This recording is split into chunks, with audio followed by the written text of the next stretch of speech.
Me inicia el video también. Hola Zuckerberg, ¿cómo te va? Bueno, acá empezamos con el programa de hoy, ya estamos conectados a Facebook. Eh, un poco hoy el Shiur tiene la idea de explicar esta proximidad del mes de Shvat, esto que Shvat lo vamos a bendecir si Dios quiere en Shabbat, este Shabbat que está por venir y prácticamente es el inicio del mes de Shvat, que es un mes decisivo y notable en nuestra generación. Antes les contaba un poco en el título de la charla que no era tan famoso el mes de Shvat. Por ahí uno, cuando decía Shvat, solo recordaba Tu y Shvat, el año nuevo de los árboles, la Mishnah, la discusión que hay en la Mishnah, que Bet Hillel dice que es el año nuevo de los árboles es el 15, pero Bet Shammai dicen que es en Rosh Hodesh. Teníamos esta fecha de Tu Bishvat y teníamos en Shvat también la fecha de Rosh Hodesh, una fecha que el hasidismo también empezó a revelar, que está en la parte abierta y básica de la Torá, que es el día que Moisés tradujo la Torá a los 70 idiomas que representan a todas las naciones del mundo. Eso es un poco lo que sabíamos de Shvat hasta no hace muchas décadas, lo que se tenía en cuenta, como les decía, el Rosh Hashanah de los frutos, todo el tema este de la traducción de la Torá a los 70 idiomas, como Moisés dejó 70 traducciones, así que tenía una buena editorial Moisés. Entonces, pero básicamente empezamos a hablar mucho de Shvat ya en la sexta generación del hasidismo Chabad y por supuesto en la siguiente, la séptima.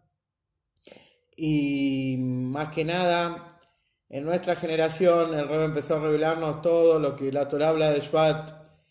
Decíamos una palabra muy parecida toda la vida, que es Shevet.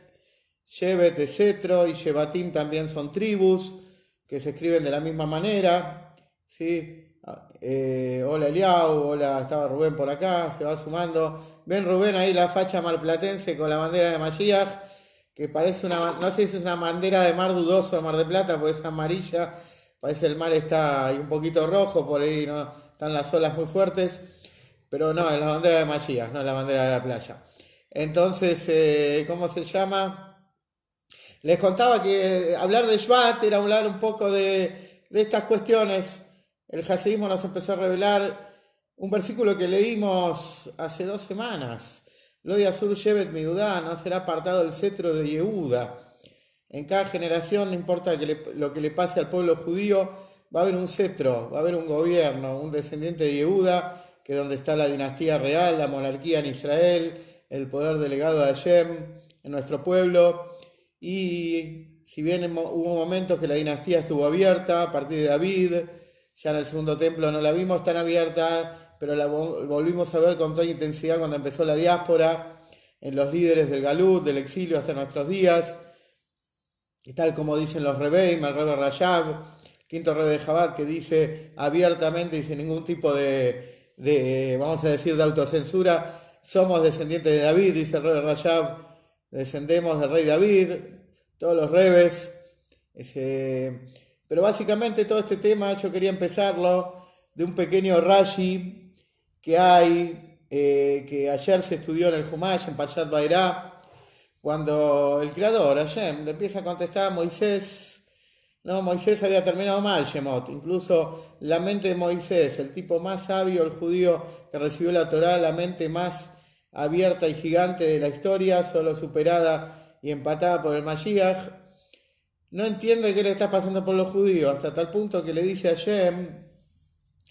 Hashem, ¿por qué le haces mal a este pueblo?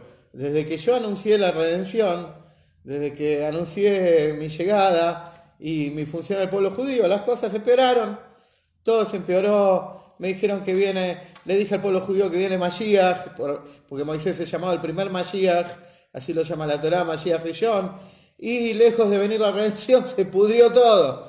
Antes por lo menos nos daban la materia prima para construir, ahora nuestra esclavitud está peor que antes, se intensificó. Lama Areotá, Lama Zé, le dijo así Moisés, que podría haber entendido un poquito más la situación. Bueno, esta semana, Parshat Vaerá, que es una palabra que tiene que ver con revelación, Hashem le contesta y le tira, como se dice, un tiro por elevación y le dice unas palabras durísimas, con mucha categoría Hashem. Jabal al de Abdim velo mishtahejim. lástima a los que se perdieron y ya no están. Los que se perdieron, los que ya vivieron, los patriarcas, ellos no me cuestionaban, Moisés.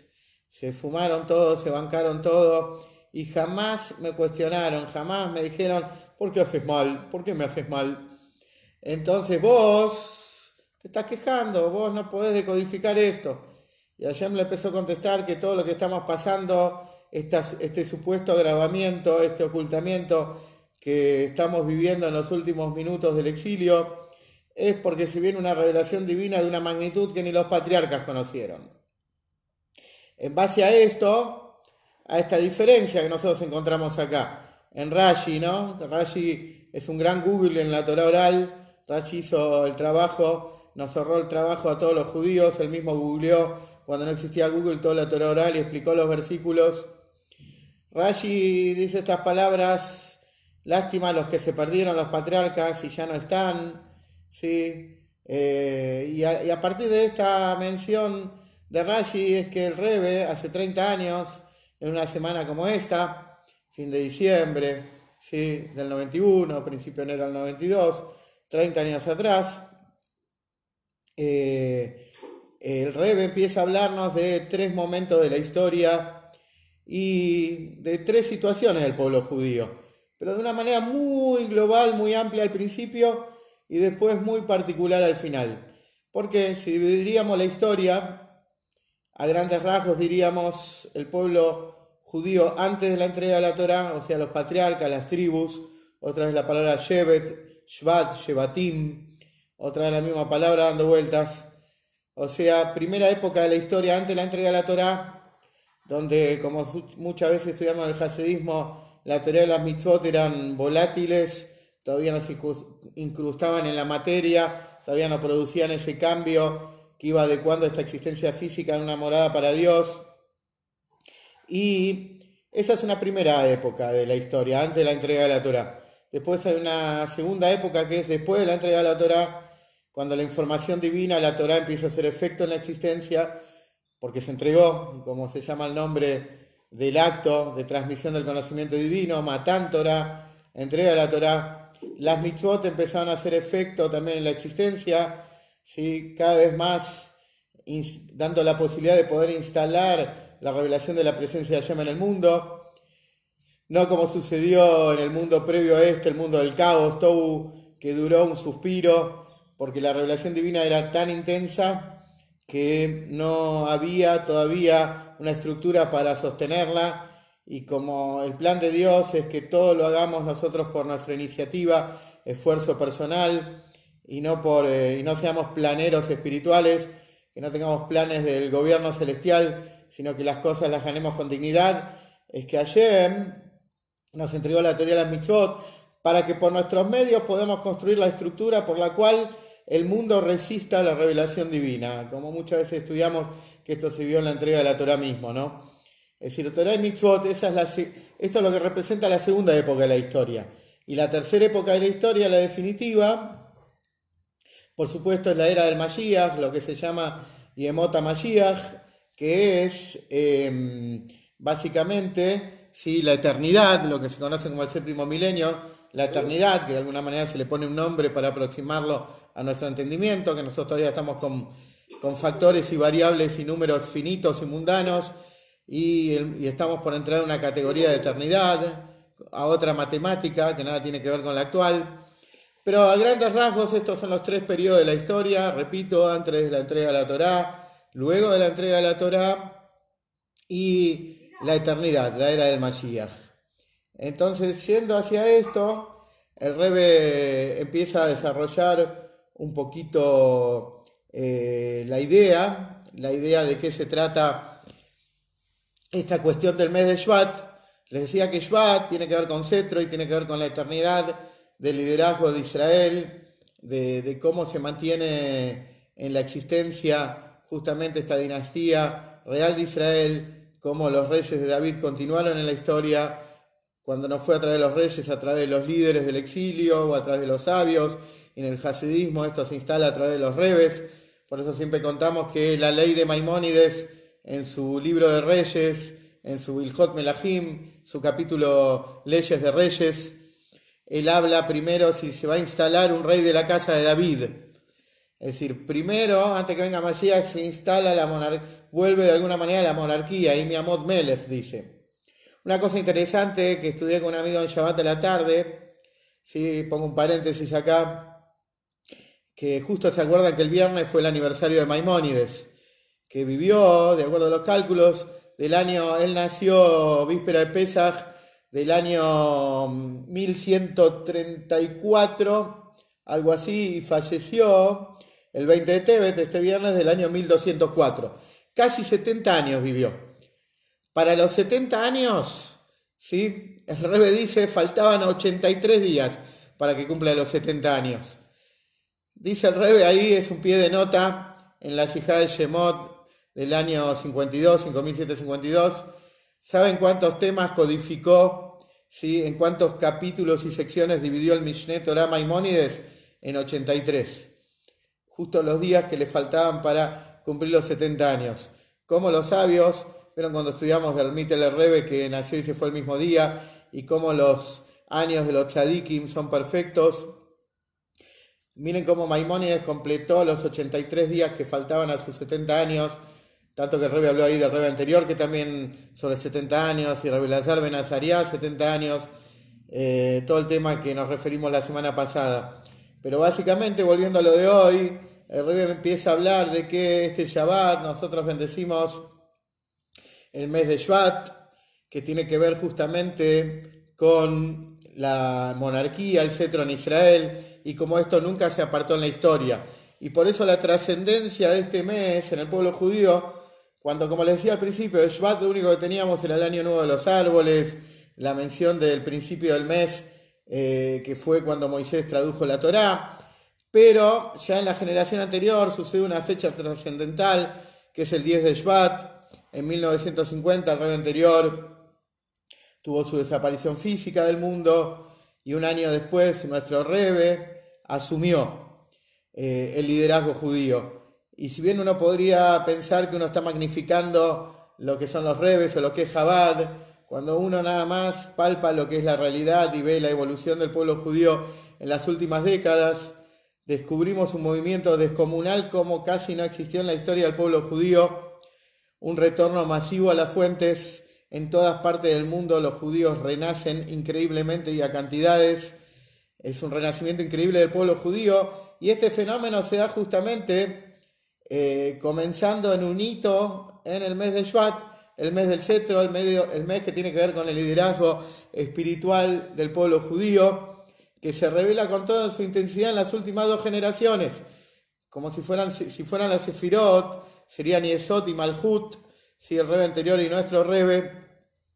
Por eso el Rebbe, en este Fabrengen que les contaba hace 30 años, que es la última Sijá, las últimas conferencias de esta semana de Bairá, el Rebbe habla muchísimo como los 3 hitos de la historia, antes de la entrega de la Torá, después de la entrega de la Torá y la era del Mashiach, se expresan de alguna manera en la vida del Rebbe anterior y en el liderazgo del Rebbe anterior. Porque, por ejemplo, a ver si me acuerdo bien, en la vida del Rebbe anterior, el Rebbe anterior tuvo 3 períodos importantes en su vida. Uno, cuando fue hijo de un Rebbe, o sea, del 5.º Rebbe.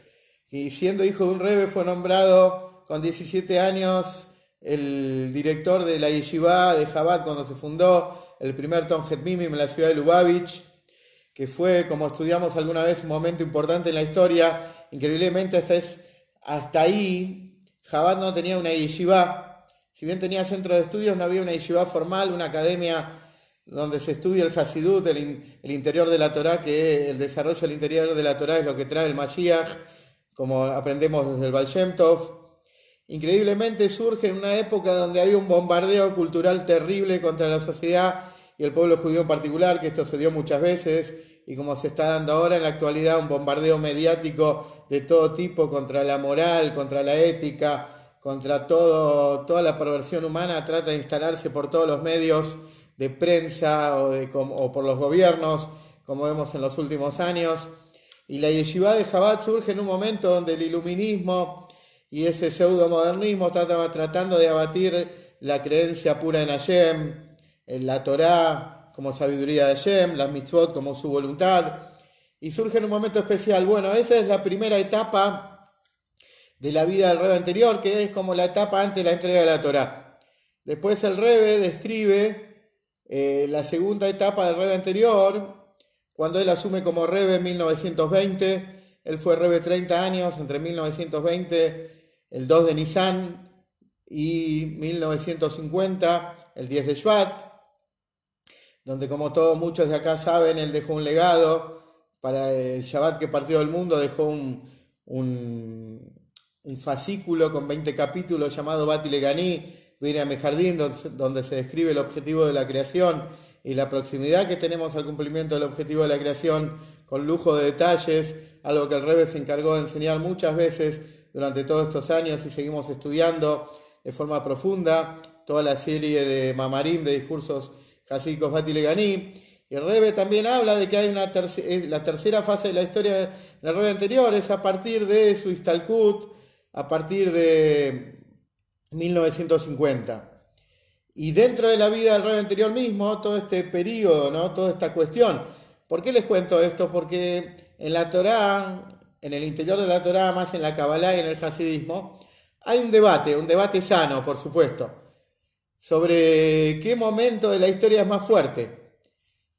¿Dónde hubo mayor conexión? ¿Si en la época de los patriarcas o en nuestra época? Hasta tal punto que este debate en la Kabbalah, en el hasidismo, trae a colación también cuáles fueron las mitzvot más fuertes, porque por un lado está escrito que los patriarcas son los únicos que probaron lo que es el mundo por venir, el mundo venidero, y que tuvieron una conexión, una revelación divina abierta, como quizás ninguno de los judíos a posteriori tuvieron, salvo Moisés, los profetas, pero no revelaciones de magnitud abierta con diálogos en directo como tuvieron los patriarcas. Pero por otro lado estudiamos que las mitzvot de ellos son llamados aromas, que se volatilizaban, que no, todo lo que hacían no prendía en el mundo, no se afirmaba en el mundo y se disipaba. Por otro lado se dice que nuestras mitzvot sí son sólidas y producen cambios, pero por otro lado también se analiza que el poder de nuestras mitzvot, el poder de nuestro judaísmo, es justamente gracias a quienes sentaron las bases y las raíces, o sea, los patriarcas. Y así podemos estar horas en el análisis desde todos los sectores de la Torá, ¿qué es más fuerte? Por supuesto que para la Torá no hay competencia, esto no es un ranking de cuántas veces se enfrentaron y quién ganó más veces, como un River Boca, los patriarcas y las tribus y sus descendencias nosotros, sino que todo se complementa, no hay absolutos, por supuesto, todo se complementa, todo termina siendo parte de un todo, y a ese todo es el que aspiramos. Por eso el primer curso de la historia se llama que es antes de la entrega de la Torá, que tiene que ver con las patriarcas y las tribus, mientras que la segunda parte de la historia tiene que ver con la descendencia del pueblo de Israel, con todas las generaciones que vinieron después de la entrega de la Torá. Y la tercera parte de la historia tiene que ver con la era mesiánica, con ese todo, con el conjunto, con la sumatoria, como dice el libro Tania en el capítulo 36, con la sumatoria de todos los actos y tareas espirituales de todos los judíos a lo largo de la historia. Cuando dice de todos los judíos, o sea, antes de la entrega de la Torá, después de la entrega de la Torá, porque al fin y al cabo hubo Torá antes, hubo Torá después, hubo mitzvot antes y hubo mitzvot después, son diferentes niveles. Como también va a haber Torá nueva, si se la puede llamar así, como la llama el Midrash, al versículo del Cantar de los Cantares, va a haber una revelación de Torá de tal magnitud que la vamos a llamar nueva, y en la misma Torá que tuvieron los patriarcas antes de la entrega de la Torá, y en la misma Torá que tuvieron todas las generaciones judías después de la entrega de la Torá. Y también las mitzvot van a entrar en otra categoría, así como hubo mitzvot volátiles antes de la entrega de la Torá que no prendían en el mundo material, y hay mitzvot después de la entrega de la Torá que hacen todas las generaciones siguientes. Hay mitzvot también de la era mesiánica, de la eternidad, que son a otro nivel. Bueno, la sumatoria de todo, nosotros la hemos vislumbrado ya en el mes de Shvat. El mes de Shvat alude a todo esto. Shvat, una de las traducciones de Shvat, que nosotros lo traducimos como tribu también. Shevet es tribu, Shvatim son tribus. Tiene que ver también, hay otra forma de llamar a las tribus que son maté. Maté en singular o matot en plural. y hay varias definiciones del hasidismo. ¿Por qué? Si traducimos maté o shevet, vamos a ver que las dos son troncos. Por ahí maté todavía es el tronco blando. Cuando el tronco es blando, cuando todavía las ramas son blandas, y el tronco es blando cuando todavía está húmedo porque está conectado a la tierra, al tronco principal, mientras que por ahí shevet tiene que ver con la dureza, porque cuando se corta se empieza a endurecer, y esto alude a muchas cosas para varias apreciaciones del hasidismo. Por ejemplo, las almas, ¿sí?, que componen las tribus se las llaman shevet, porque justamente salen de esa situación blanda, de como les decía antes, de esa situación de planeras que las almas tienen en el cielo, que viven gratis, están blanditas, ¿sí? Y venir a este mundo las endurece en el buen sentido, les revela su estirpe divina, las hace sólidas, y por eso se llaman shevet, se llaman tronco. También tiene que ver mucho con la conexión, hay muchas explicaciones para lo que a nosotros interesa, que todas estas cosas son llamadas shevet, inclusive cuando hablamos del origen de la dinastía de David, ¿sí? Todos sabemos que el papá de David fue Ishai, y hay un versículo famoso que habla de Mashiach, que dice, Beatzajo termigueza Ishai, y va a salir una rama, también habla ahí del tronco de Ishai, o sea que increíblemente cuando hablamos del nacimiento de la dinastía del Mashiach, que empieza con el papá de David, Ishai, ahí ya estamos hablando de ramas y de troncos en el versículo, porque el tronco cuando se hace duro se transforma en un bastón de mando, que hoy usan los presidentes, pero tiene que ver con la palabra shevet, que significa cetro, también significa poder, y esto es para cumplir el versículo de la bendición de Jacob a sus hijos, cuando él bendijo a su hijo Yehuda y le dijo, como vimos hace 2 sábados atrás, y les decía, Lo Yasur Shevet Miudá, no se va a apartar un cetro de Judá, o la calmen también. Entonces, una de las cosas que analiza el Rebbe es que estos 3 momentos de la historia, que son los 3 niveles de la Torá previos a su entrega, después de su entrega, y la Torá en la era del Mashiach, las mitzvot también, el pueblo judío también, estos 3 momentos se ven durante la existencia y vida del Rebbe anterior, mientras que es Rebbe, porque todavía sigue siendo Rebbe, su vigencia está. Entonces, ¿qué dice el Rebbe? El Rebbe anterior fue Rebbe, como les decía antes, desde 1920, ya está Lubavitch, el movimiento Lubavitch ya estaba en Rostov. Como les conté alguna vez que en la Primera Guerra Mundial se tuvieron que escapar de Lubavitch hacia más adentro de Rusia, porque habían entrado las tropas alemanas en la Primera Guerra Mundial.